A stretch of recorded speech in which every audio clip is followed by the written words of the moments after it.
it now? Can you see now? Yeah, okay. You can see, right? Yes, sir. Oh, very good.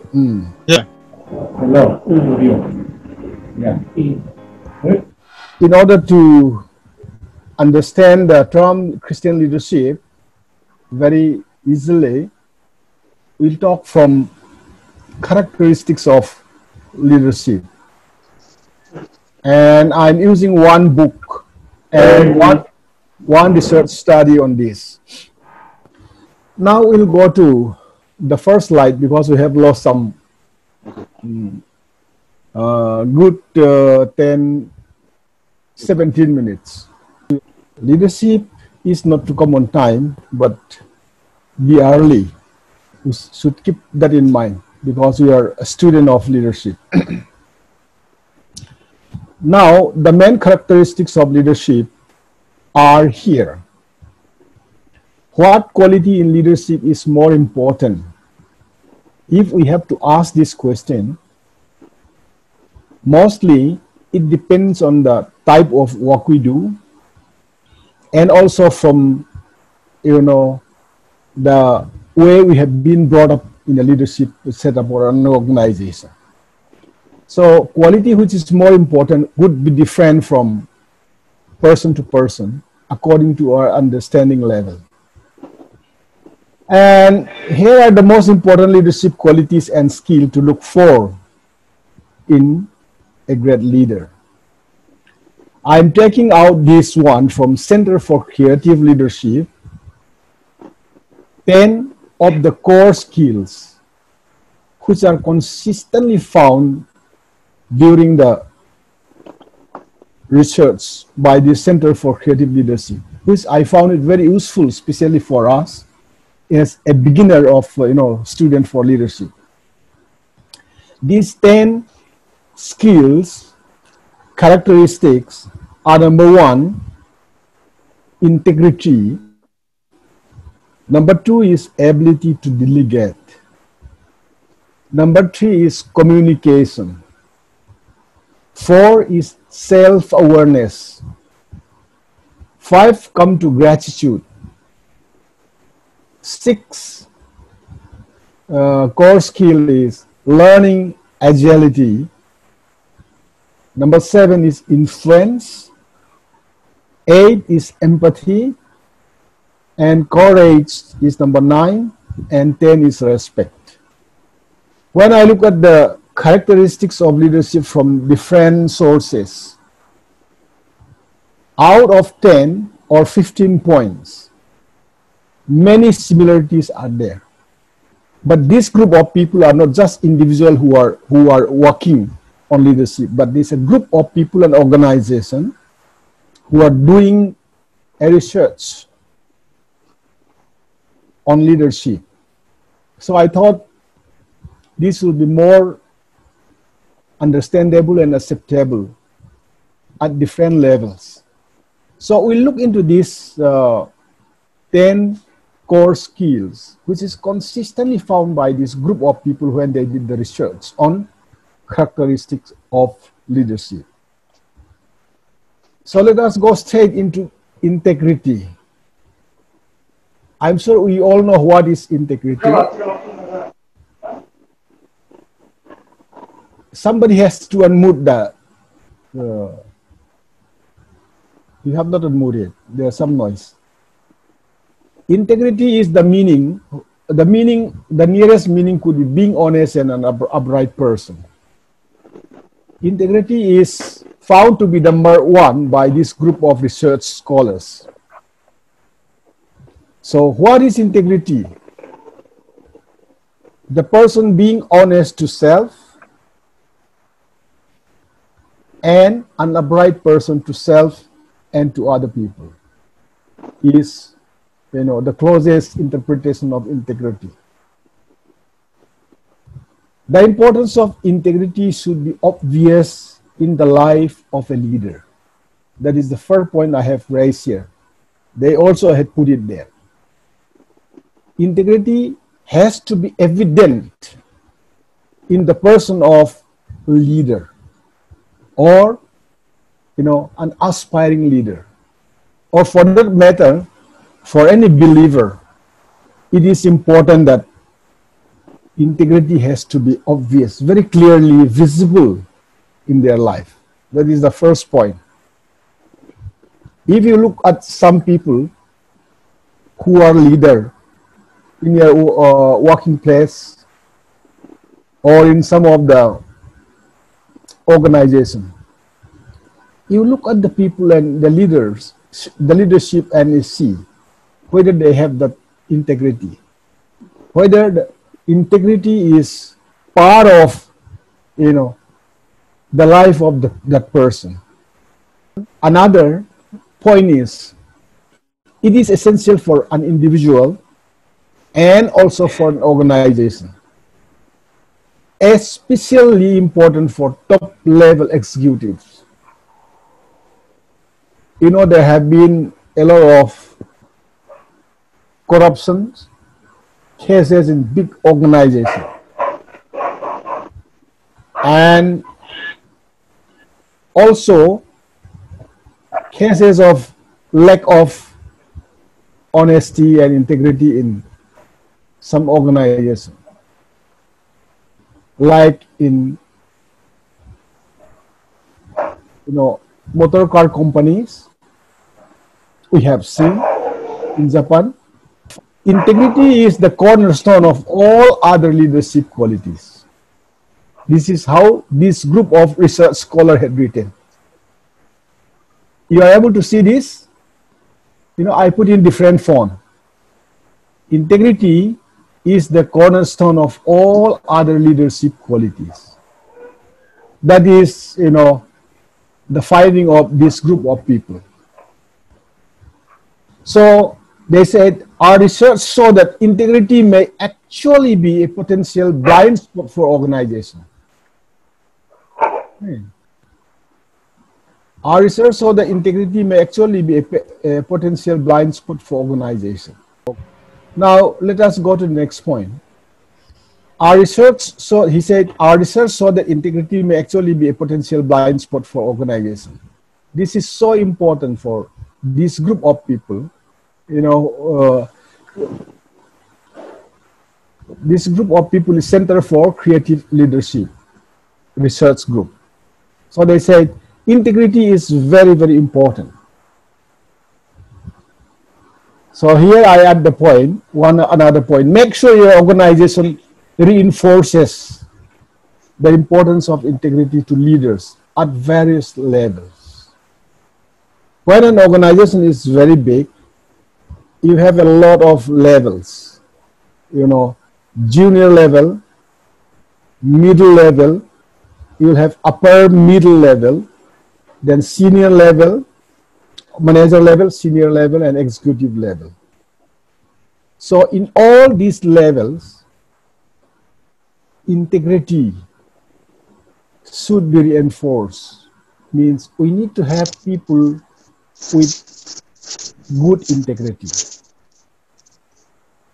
C.S. Lewis said, integrity is doing the right thing, even when no one is watching. See, very, very important. Integrity should be part and parcel of our life. That is what he meant to say. Integrity is doing the right thing, even when no one is watching. You can be very good, you can behave very well, you can be, acting like a very high integrity person. But what C.S. Lewis said is integrity is doing the right thing, even when no one is watching. This is very, very important. We'll continue with integrity. The Bible verses from integrity. Few Bible verses, I put it here. Proverbs 21 verse 3. To do what is right and just is more acceptable to the Lord than sacrifice. This is very, very important. God is not pleased with sacrifice all the time, or he is not pleased with just a worship, a noise, a sound. But to do what is right means integrity is what the Lord accepted. That's what Proverbs 21 verse 2 says. Then in 2 Samuel 22:26, to the faithful you show yourself faithful. To those with integrity you show integrity. This is very, very important. That's how he addressed God. God will be faithful to a leader if he is faithful. And if a leader is showing integrity, God will show integrity to that person. You know, that is very, very encouraging word. Here I put another sentence. One reward of integrity is pleasing the heart of God. This is very, very important. Then in Chronicles it said, I know my God that you examine our hearts and rejoice when you find integrity there. You know, I have done all this with good motives, and I have watched your people offer their gifts willingly and joyously. Integrity. Excuse me, sir. Yes. Sir, in this fourth number, the last Bible verse, Chronicle is First Chronicle or Second Chronicle? Oh, I have not written right. Yeah.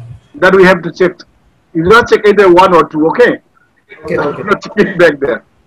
Okay. Now, let's go to the second core skills of for a leader. Earphone is disturbing, so I'm just removing that. Delegating is one of the core responsibility of a leader, though it can be tricky to delegate effectively. See, the research of these people also more or less said the same thing about delegation, you know, according to what we have said yesterday. Delegating is more important because even in the life of Moses, when his father-in-law, Jethro, found that Moses was handling all the needs of people,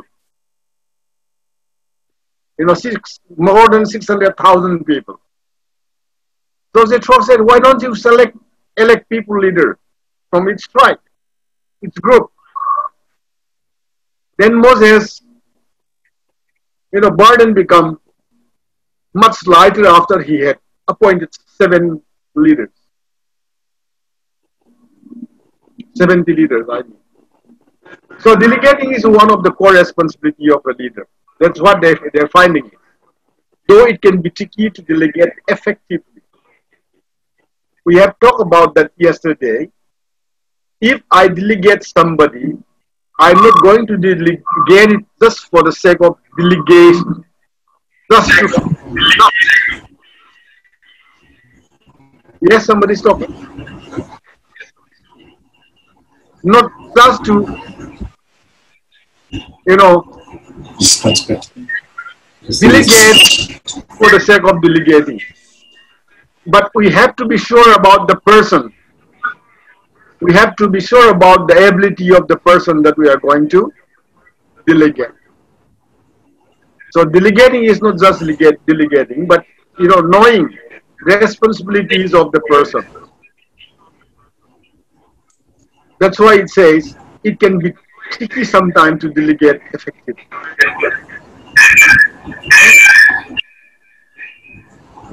And delegating and delegation will facilitate teamwork.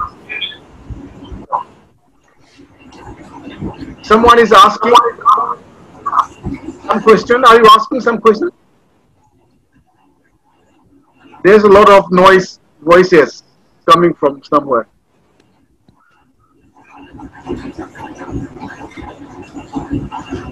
You can unmute, okay?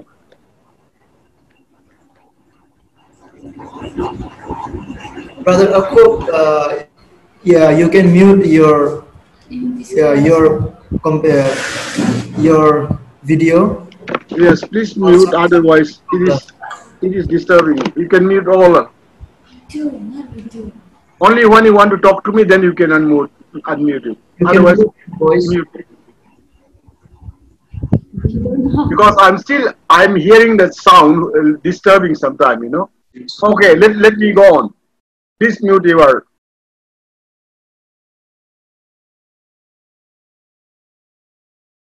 Yeah, now I think the sound is gone. It facilitates, you know, delegating or delegation facilitate teamwork. We talk about teamwork. And it provides autonomy. People wanted to have authority. If a leader keep all the authority in his hands, you know, there is no proper teamwork. All responsibility will rest in that person. So when we facilitate teamwork, it provides autonomy to other people, and it leads to better decision making and help your direct reports. Means somebody who is reporting to you, you will be growing. Instead of withholding everything in our hands, delegating responsibilities, autonomy or authority will keep the person working with you growing, because he will be more responsible. When we give responsibility, he will realize about his importance. He will be aware about his importance in the organization. That's why, you know, it facilitates teamwork and it helps in growing the person. And finally, it helps grow the organization also. In order to delegate well, you also need to trust. These people's research did not talk about trust, I think, in those 10 points. But trust is so much important that without trust, there cannot be any teamwork. In the present stage, at this point of time, without trust, an organization cannot really survive. So in order to delegate responsibility to people, we have to trust our team members. And our team members also have to trust us. That is key. When they see our integrity and hard work, there will be, you know, trust among the team members. When you don't trust people, you cannot delegate. When you delegate, you know, some task to somebody you cannot trust, it will be haunting you. And it will give stress to the leader. That's why in order to delegate well, you also have to need to trust somebody who is trustworthy. The next line is leadership is the skill and delegating tasks to others. It's like one of the core skills actually. Delegating the task to others.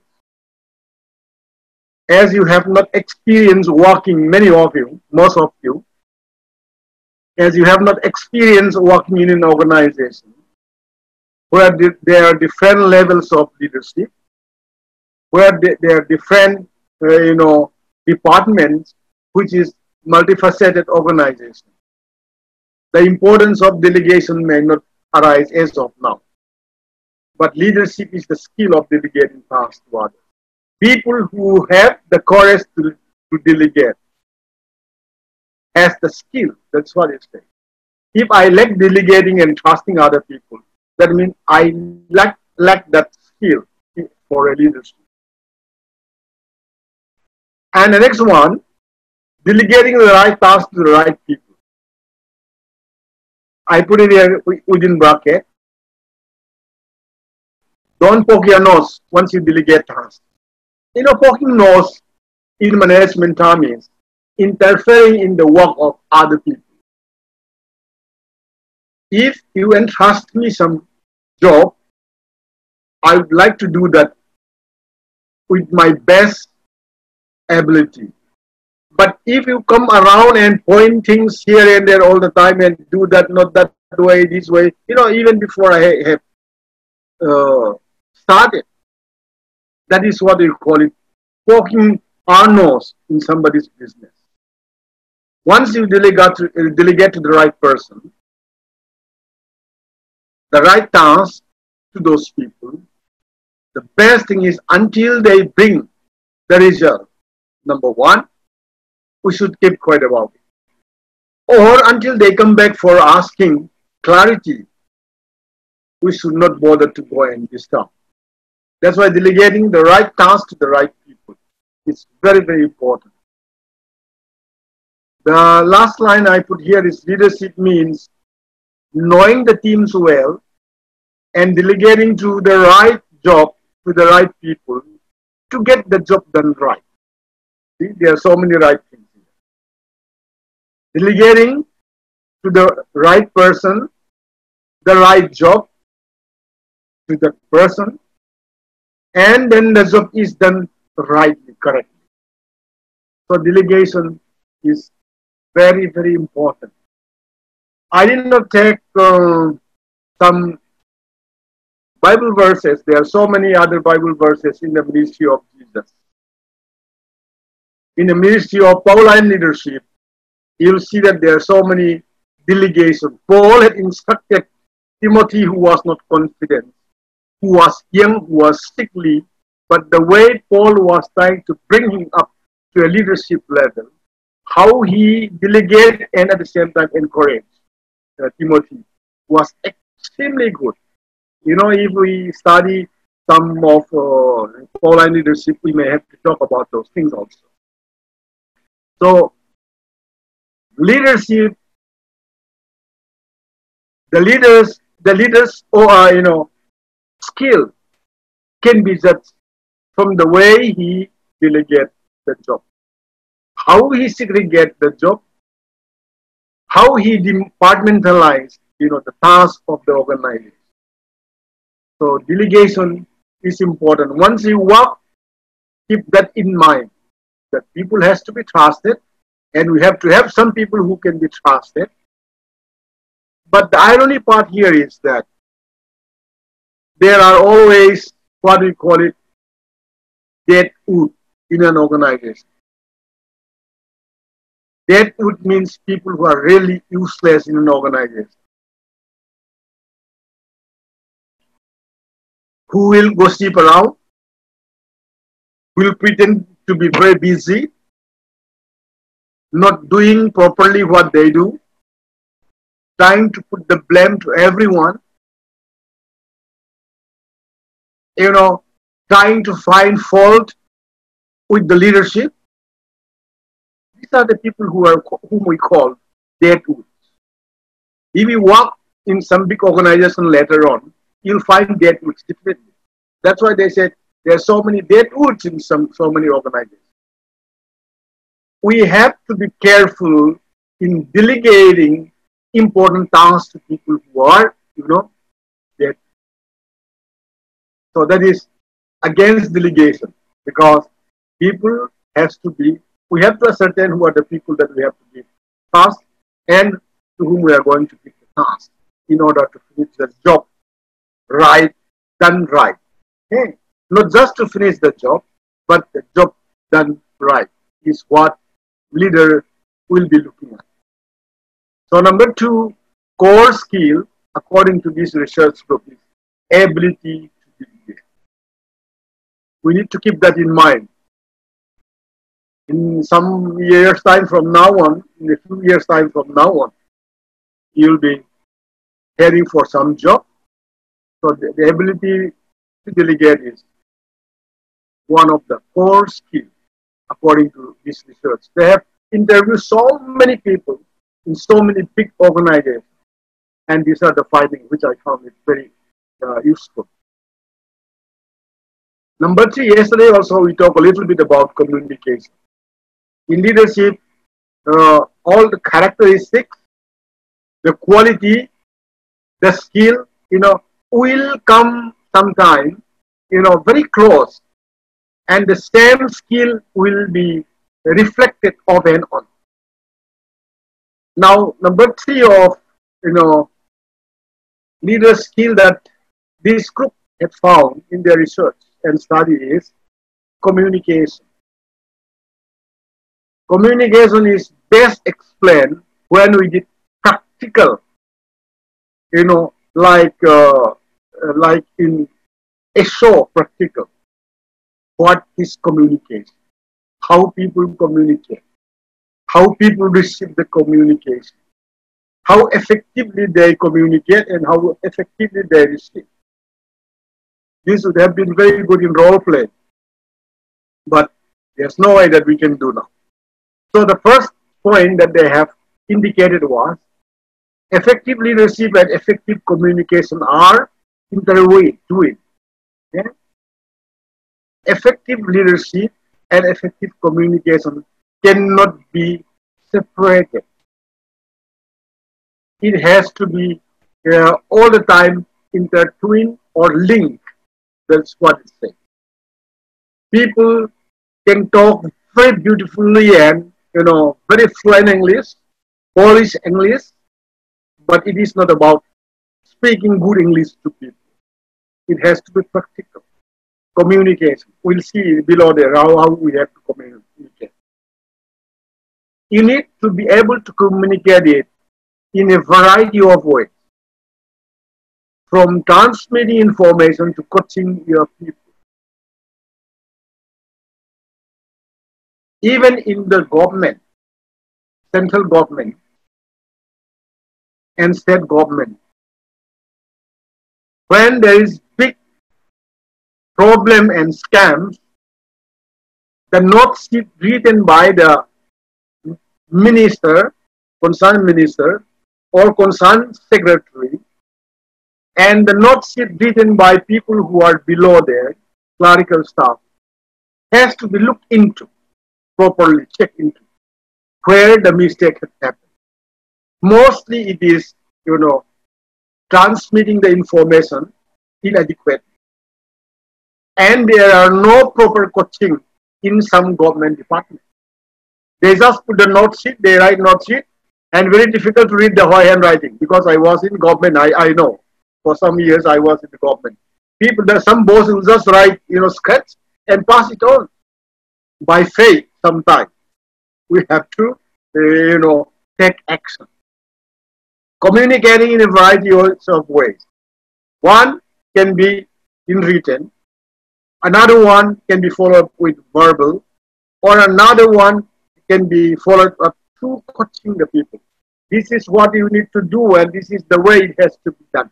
These are not taught in many government departments. They just write what is supposed to be done, and they'll do it the way they want it to do, and then there will be problems, and big scams will be there, in government departments. So when we communicate, it has to be in a variety of ways. Just passing a note and do this sometimes will confuse the person. So we have to transmit it, we have to put in verbatim, and also we have to coach him at the same time. That is the skill of communication. They say in point number 3, great leaders are almost always great communicators. Here, one of the things that we have to understand is communication is not orator. Okay? People who are good in oratory or speech are not necessarily good communicators. In India, you will see many people who are very good orators. In parliament, they can speak 4 hours, 7 hours. And our first defense minister spoke 11 hours in UN. Mr. Menon. People who are very fluent in speaking, good in oratory powers, is not necessarily are good communicators. I have to take one example, even though I don't actually like to mention somebody who is no more. Krista Menon was our first defense minister, who was at times very arrogant. When generals come to him, and when an army chief says, "Sir, I think, Krista Menon will be very offended." He said, "Who are you to think? You are a soldier. I'm the one who should think. You are the one who should do. You know, that is not really the way to communicate. For that matter, he was very, well known because he talked very harshly to people, even the rank of chief army staff. That is not really the way to communicate. That's why great leaders are almost always great communicators. But some of them are not. When the first India-China war was fought, why India was defeated? Bitterly. The leadership. Communication. You know, I'm not going to do research on that, but that's very, very unfortunate fact about that. So great leaders are almost always great communicators. Only almost always, not always. Great leaders are not really good communicators, some of them. For example, Hitler alone cannot really be a very good orator. He can preach, he can speak very powerful, very powerful agendas. But there was somebody who was writing for that. Joseph Goebbels was the communication minister of Hitler. He was the one who drafted everything. Goebbels was one of the most efficient, at the same time crooked, if he wanted to be crooked, cabinet minister of Adolf Hitler. He was so powerful. I'll just tell you what he said. He said, if you want to convince people, tell lie very confidently, number one. Okay, listen carefully. Then many people will believe you. Then, number two, repeat the same lie very confidently, and most of the people will believe you, he said. Okay, so Goebbels is a fantastic fellow. Anyway, his life was so tragical in the way he and his family died. Then he said, finally, you tell the same lies confidently again in public for the third time. Then you also will believe, he said. You got my point? How strong communicator he was. But that is depend on lies and confidence. That's why great leaders are almost, it's very important. You have to mark, always great communicators. All are not really great communicators. We know that. We cannot go into all those, details. I'm just taking a few examples there. Some leaders are so stubborn that when their staff asking them back, sir, sorry, what is that? They said, I'll not repeat. Radio never repeat. That's what they say. Very dangerous. So such people are not really willing to communicate. That is an ego which is, finally will bring down the organization. Now there are 5 tips of communication, or the art of communication, they say. This one I'm taking from, not from this group, I'm taking from another group. The first tip is communicate relentlessly. Okay. We need to communicate. We need to repeatedly communicate so that things are very clear and people receive the information with clarity. Then tip number 2 is simplify and be direct. Never beat about the bush when you communicate. It has to be direct. When we have involved in one of our directors, executive director, he was from UK, an Indian who was some senior manager in a very big company in UK. And we are really, in fact, literally scared of him. When he called the phone, those days we call it STD. Okay?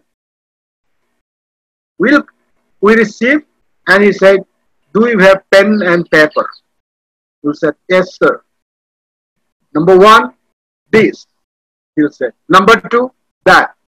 Number three, we write down immediately, and then he'll ask, "Repeat what you have written down." We have to repeat it. Then he said, "Correct. That's all. Good day. All the best." You know, sometimes very scary also. But he was a fantastic leader. What I learned from that gentleman is, number one, his prayer life. He has very thick notebook where he put all the prayer items of staff, friends, and other people. After his retirement, you know what? In 1984, we were in Nagaland. I was sent to Nagaland in 84, 85. At the time, my second son was sick with some kidney infection. He was just class B, small baby. But then, you know, he wanted to send, so I sent him for a prayer. After 10 years of his retirement, he looked at the notebook, his prayer book, and said, "Songate, I have prayed for your son who has kidney problem at a small age. Can I stop praying for him now? Is he healed now?" He said. After 10 years, he had been continuously praying for, you know, my son. I feel very, very humble. It has to be simplified and has to be direct, not beating, you know, about the bush when we communicate. Like I said, when we tell people over phone, the best thing is to let them repeat to make sure that they have got the things direct and clear. The third tip is listen and encourage input. The power of listening, yesterday we talked. And when we give tasks to people, it is not just giving them, "Yeah, do this right." Rather, we have to listen the feedback. They may like to ask what are the things that need to be done. Then if it is difficult for them, we have to encourage them. That is the third tip in communication.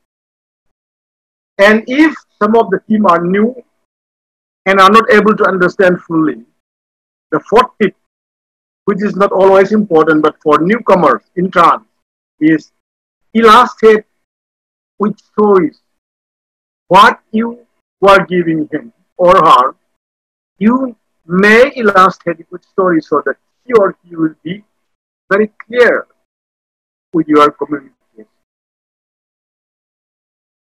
The fifth tip of communication is affirm with action.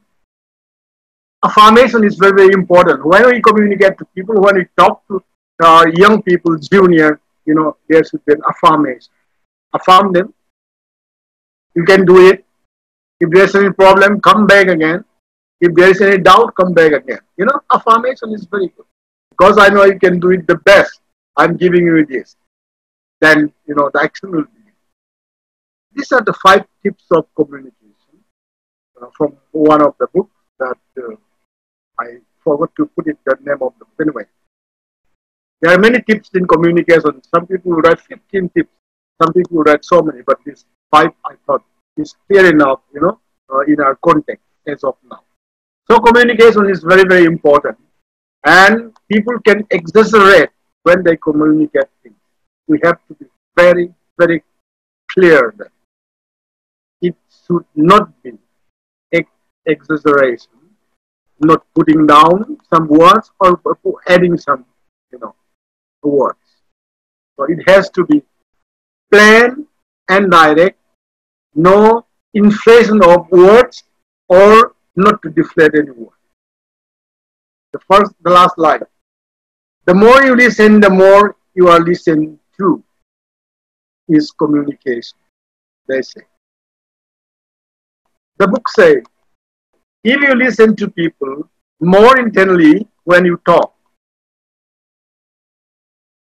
and you are listened properly by those people, that is the art of communication. I put it only, this has to be communication. Okay, the last line. The more you listen, the more you are listened to is communication. Rather, it should be is the art of communication. So number 3 is communication, communicating well. Let us go to number 4, self-awareness.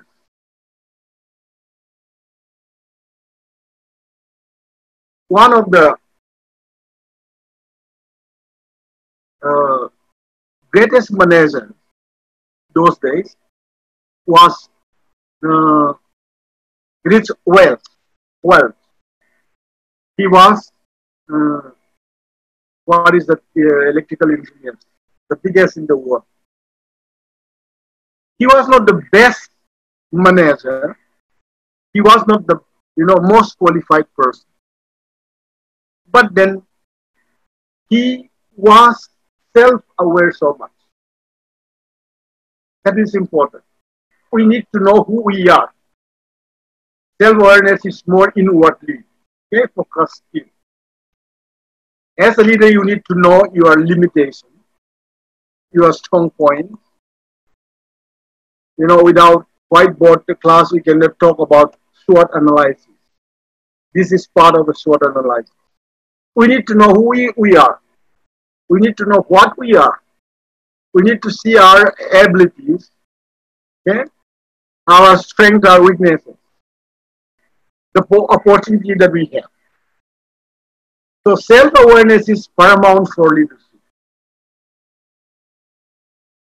Many people, when they know that some of their junior staff are more learned people, more qualified people, they feel intimidated. That is very wrong. Use the power of those people. Use the brain of those people. If you are self-aware, you know who are good and who will be good, who can be successing you in the future. Knowing somebody who is very talented doesn't mean that we have to put down. That's not the way of Christian management. That is the system of the Gentiles, okay? Non-believers. People will play politics if somebody is very intelligent and very creative. They play politics and they try to pull down those type of things. No, it is not. Self-awareness is paramount for a leader. That means very, very important. And we have to be self-aware of what we are. Then the better you understand yourself, the more effective you can be. This is very, very important. People who understand themselves very well are normally very good people. Okay? Knowing ourselves, examining ourselves. What type of person I am? What type of knowledge do I have? What type of skills I am gifted with? I need to know that. And the best thing here is, once you are aware of yourself, you'll know what type of person you need in the team. Okay? What type of brilliant people that you need to take in. That's what people are fighting for. Some of the best managers in the world. Right? They are fighting. They'll go and send feelers saying that come to this organization and we'll give you double of that. We'll pay you salary which will be unknown. These are the things. So if we know well ourselves, we'll be able to know as a leader who can be depended, who will be able to fill in those weaknesses that I have. one of my colleagues who is a missionary in Jharkhand and Bihar for so many years. He's a doctor. He told me, brother, you know, sometimes I don't know what is the spelling when I draft for my secretary. So I just scratch something which I cannot even read it, so that he'll find it out, he said. Because he's a communication person and very good in English. I just simply write something. Sometimes I don't know the word spelling properly. I just scratch it. Then she'll always correct it. You know, if you have somebody stand by, you know, as a secretary like that, you'll be very, very fortunate to be a leader. So you can be more effective once you know your weaknesses, your strengths, and also what you lack. Self-awareness is important for all of us. And when people didn't know about themselves, they'll talk so many things which are not really in good sense. When they try to be humorous, you know, they'll hurt people. Not knowing self is very dangerous. Okay, the fourth line, the fourth point. Self-aware leaders understand and manage their personal strength. This is important.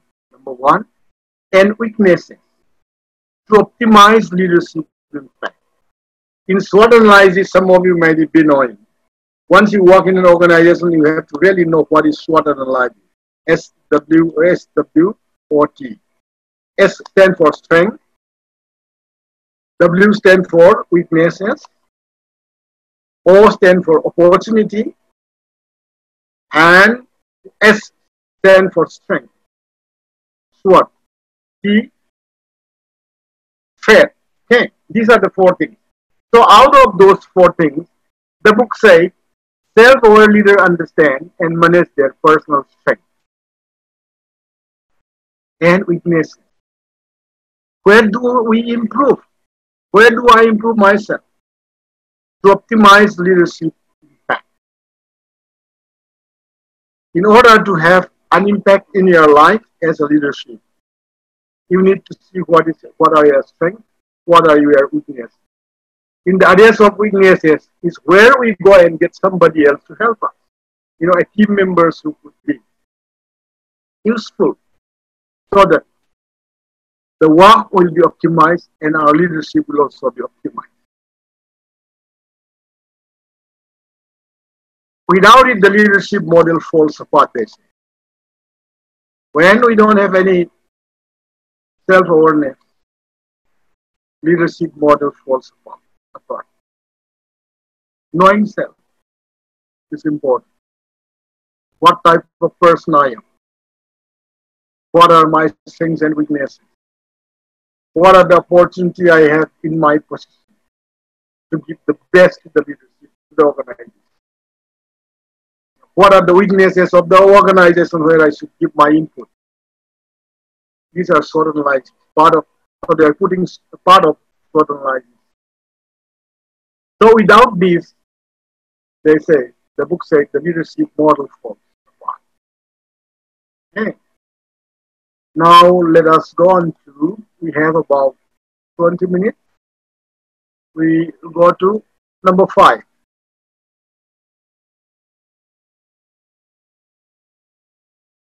Good leader will have the wisdom to say thank you. Gratitude.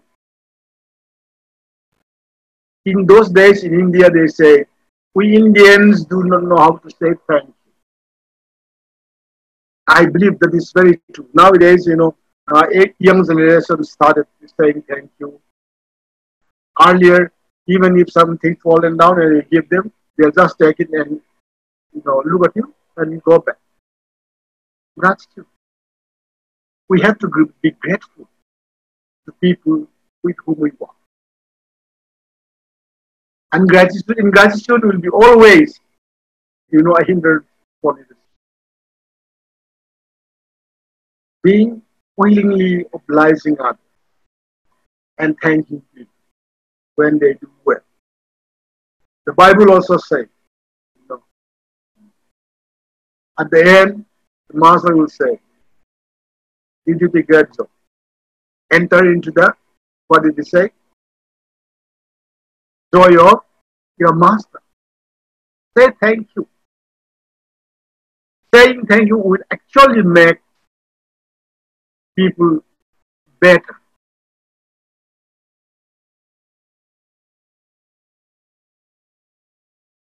Okay.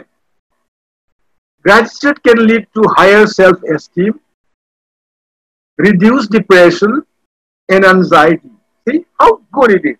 And even better sleep.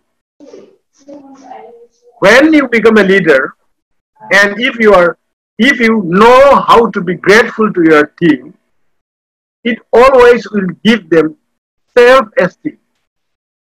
When my boss said, when I thought I'm not doing so well, when my boss come and said, "Oh, that is fine, very good," you know, that is self-esteem. We feel very happy, elated. People are depressed and stressed in office because there is no gratitude and there is no, note of thank you. It reduces depression if we say enough thank you. And also, it reduces anxiety and it even better sleep. I did not know that. If I knew these things when I was a CEO, I would have said so many times, "Thank you," very loud.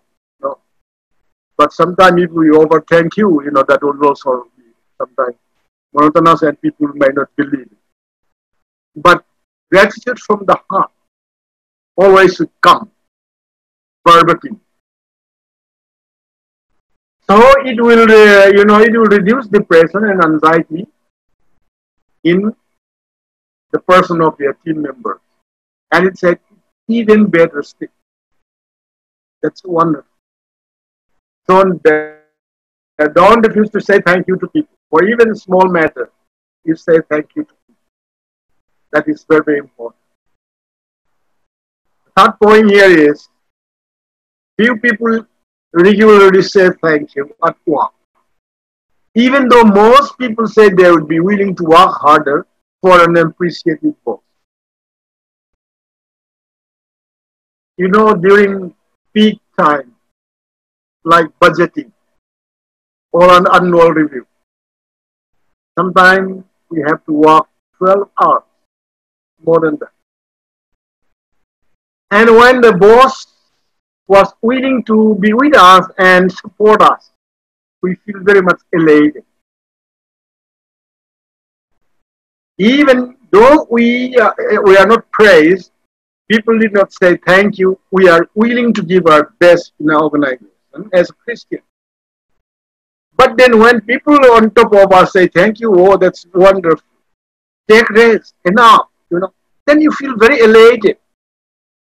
Like it says, it reduces depression, anxiety, the tension, and the stress. So don't refuse to say thank you to people in your team. We have to really thank people for what they do. Even if they are supposed to do it, till then, a Christian leader should say thank you. Being gratefulness is one of the core skill of leadership. That's why this group of research people have said. Gratitude, the last point, is follow these tips for giving thanks and practicing more gratitude. Ungrateful people, ungrateful children, you can see all the time. But when people are grateful, the atmosphere is always lighter.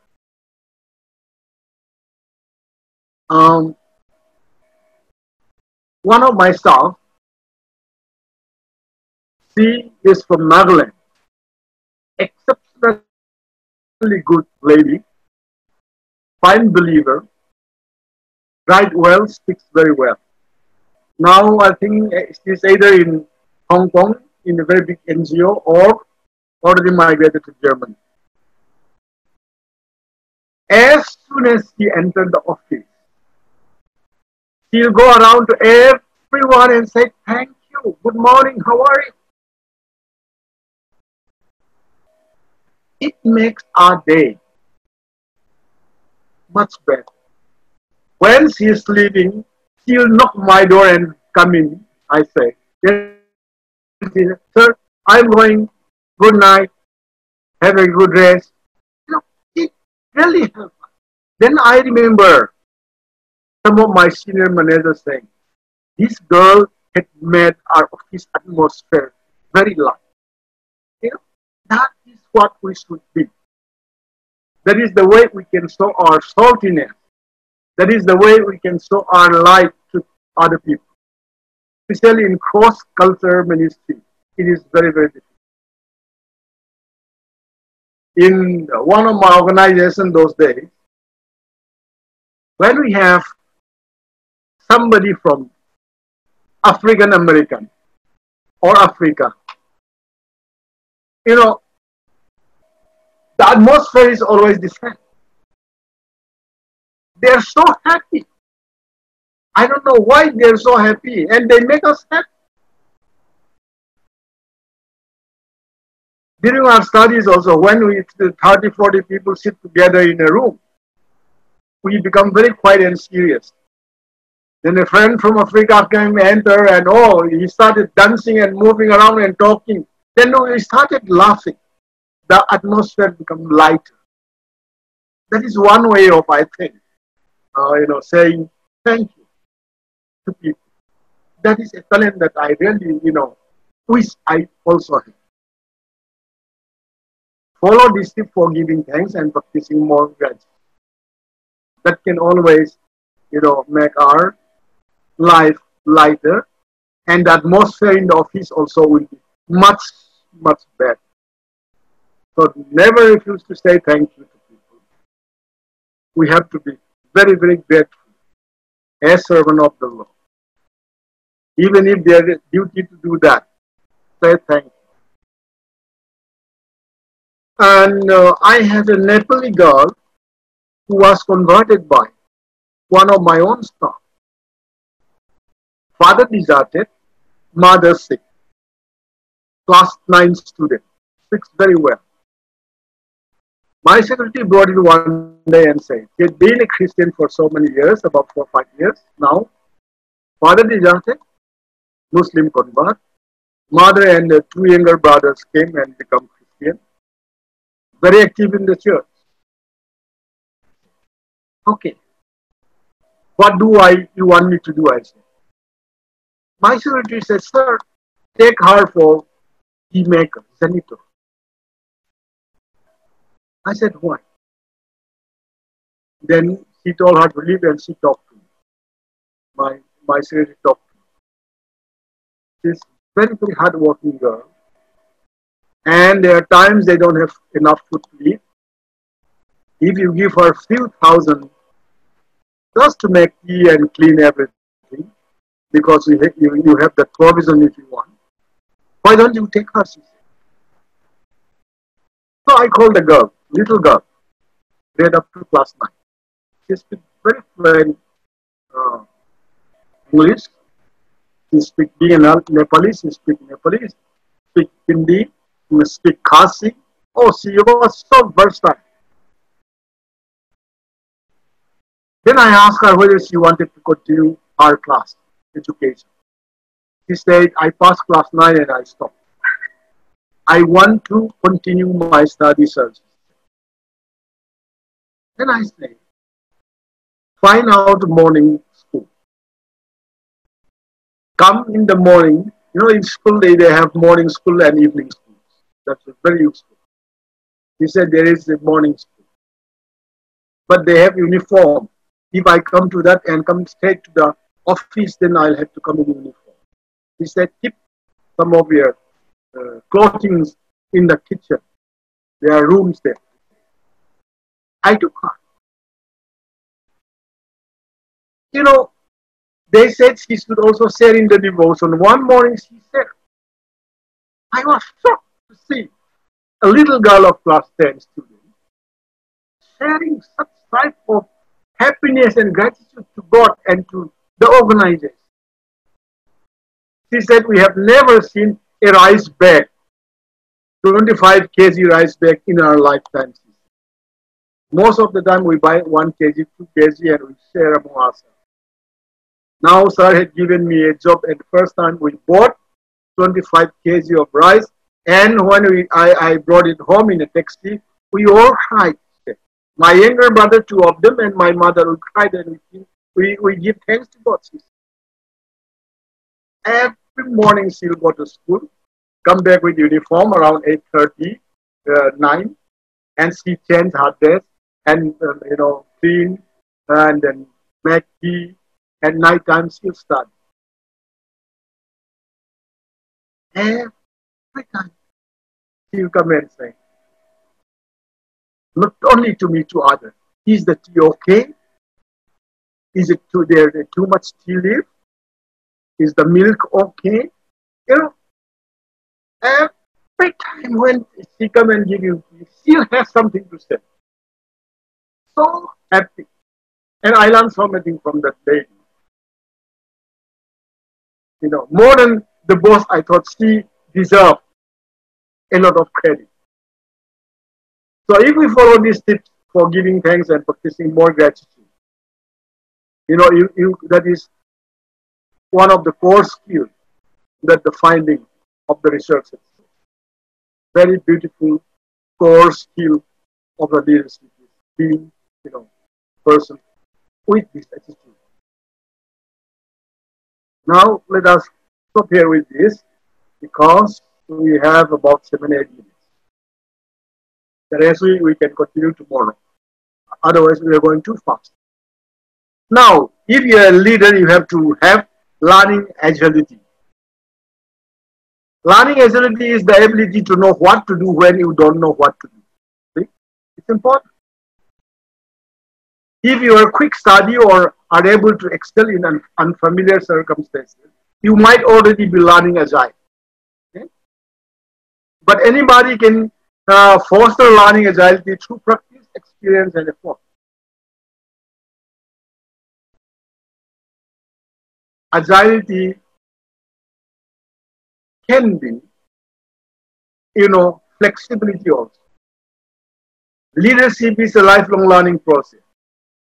Flexibility based on the vision is an added skill. We don't keep an organization vision for the rest of the life of the organization. As things are moving, changing, we also look at the vision and mission of our organization. And accordingly, we revise at the board meeting level. That is very important. If you're still keeping 10 years, more than 10 years of the same vision, I don't think that will really work. Flexibility based on the vision is an added skill. All the flexibility has to be based on the vision. We can't go beyond the vision. Even if you are the CEO, you cannot go beyond the vision of the organization. And agility. And another example that I wanted to add here is, in 1981, I was in Chennai, and I never knew that people from South India are so highly qualified academically. I was a program officer. On my left side was a lady called Sasyanand, Mrs. Anand. She did her MSW from New York University, an American return. I was there as a program officer, and she was research assistant. Academically, she was much more qualified than me, and she knows about what is development, because she is from MSW background. Then we have Erani Williams from Singapore, Sri Lanka. She is MA in commerce, no, MA in communication, and also postgraduate diploma in journalism. Excellent writer. She is communication assistant. Then I have another one, research assistant, who is just a graduate of yet more those things. You know how we call it UBS. Very brilliant boy. Then I was thinking, if these people learn, I should also learn.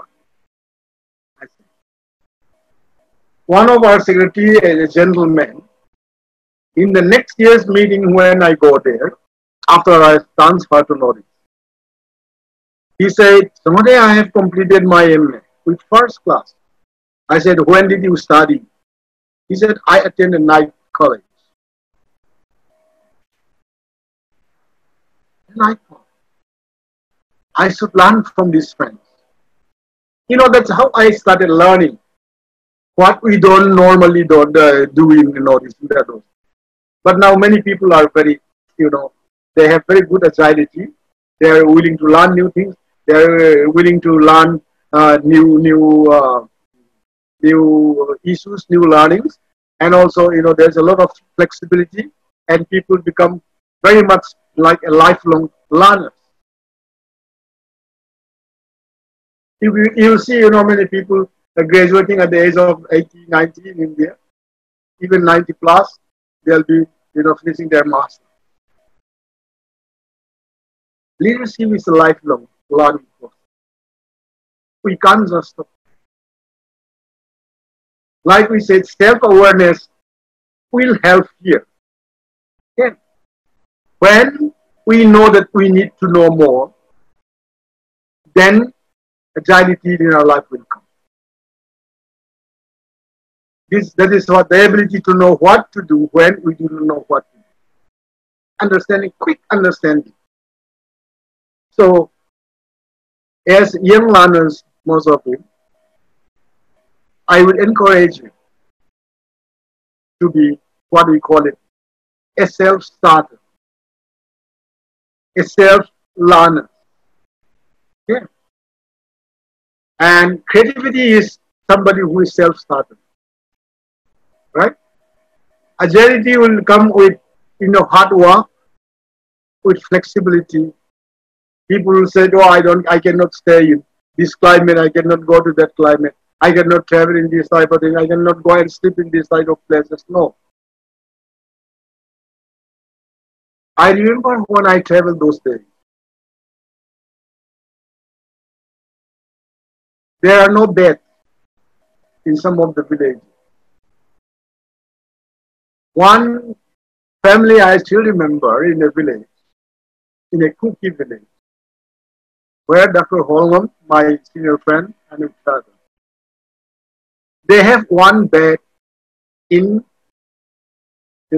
one very big house. The rest used to sleep on the floor. And the bed seems to be the couples, the father and mother and the small children's bed. They said, "We have to sleep there." So I told Dr. Hongam, I should be fixed. Let them sleep. We can sleep somewhere in the corner of the house. Dr. Hongam said, "No, we cannot disappoint you." So the family, the couple, slept somewhere on the floor, and two of us slept together in that bed, which is not very good bed anyway. Many people will say, "Oh, I cannot do that. I cannot go there." Strength and willingness to learn, willingness to experience. Attempting intentionally to be able to excel even unfamiliar circumstances and unfamiliar situations. That is, learning and agility. It is important. You cannot say, "No, I cannot do." No, this is not possible. That's why leadership is lifelong. process, and flexibility based on the vision is another skill. When you walk now, you have a Bible college. I don't know when was the vision and when was the review. You know? Let me close with this example. In 1972, there was a Lausanne one.